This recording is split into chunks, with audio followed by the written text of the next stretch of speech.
What's up, Internet? I'm the Layman, and it's time for the RWBY weekly vlog thing that I do, where I'm going to be talking about episode 9 today. Not volume 9, that was an error last time, ignore that. And Rooster Teeth is kind of dragging things out from episode 8, in that things are still kind of falling into place.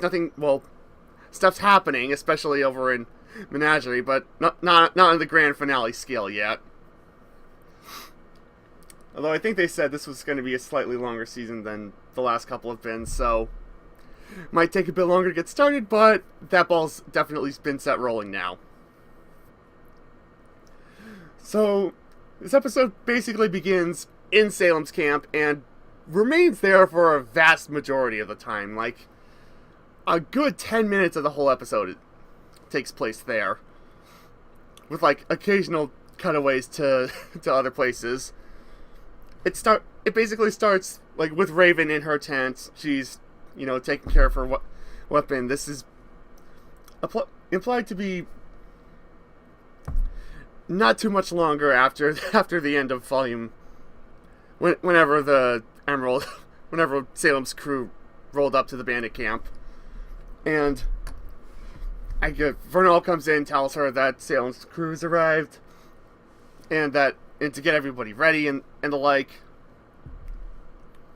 So she comes out wearing her mask, obviously, because you gotta keep up appearances. And what follows is basically like 6 or so straight minutes of posturing. Like, there's no other way to put it. Like, it's just, I know what you're doing. Make me a decent offer, or tell me why I should join up with you, and the like. Peppered, of course, with Cinder sort of being subtle about wanting a rematch with RWBY, because, the whole Phantom of the Opera thing going on now. Along with Watts being the voice of restraint and reason, which, doesn't... not outside of his character, so... He used to be a doctor of some kind. Still... although Dr. Watts, still don't actually know what that entails, but I'm sure we'll get some kind of supplement to that, either in a future episode or in just maybe a World of Remnant. It doesn't look like Rooster Teeth's doing World of Remnants this time, which I'm kind of sad about. There's still more about the world I want to know. But basically, ultimately, the meeting goes as smooth as you'd expect, without actual violence breaking out. Although Raven does have Vernal give a small demonstration of her maiden powers, and basically ends with the 8-minute scene that whole thing is. Basically ends with the Faustian handshake of Allies of Convenience. After which, we cut back to Menagerie, and Ghira's still fighting. Hasn't died yet, thank goodness. So far, Callie hasn't died yet, as far as I'm aware. Also, thank goodness. Seriously, Rooster Teeth, you're gonna have a legion of fans at your door if you let her die. And he's managing to hold his own against what's their nuts Red Fang leaders. Again, I don't even care what their names are at this point. And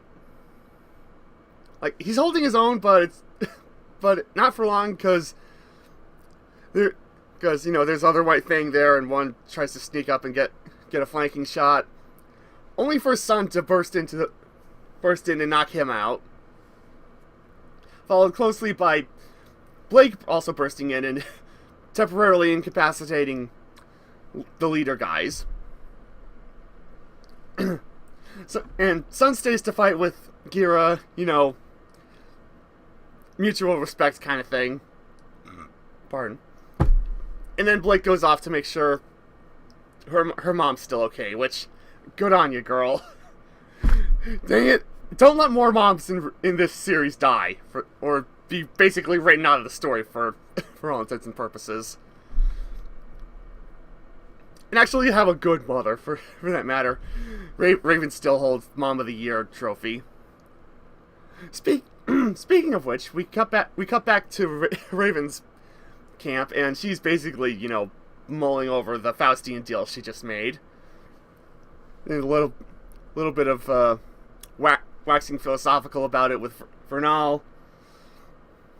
And as you might expect, Yang gets brought up because, her daughter was just there. And it's basically, yeah, the friend of my enemy is my enemy kind of thing. And then Raven, bamfs off somewhere, probably has a bird. Cut to Haven Academy, and we get a scene where Oscar comes in and tells Crow that Ozpin wants a word with him. Cut back to Menagerie. Seriously, why was that scene there? You could have just tacked that onto the beginning of the next episode.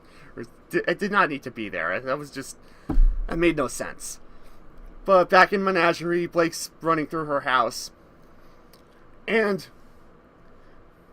she gets to the room where Ilya is, and the episode basically ends with them staring each other down, a fight clearly about to break out.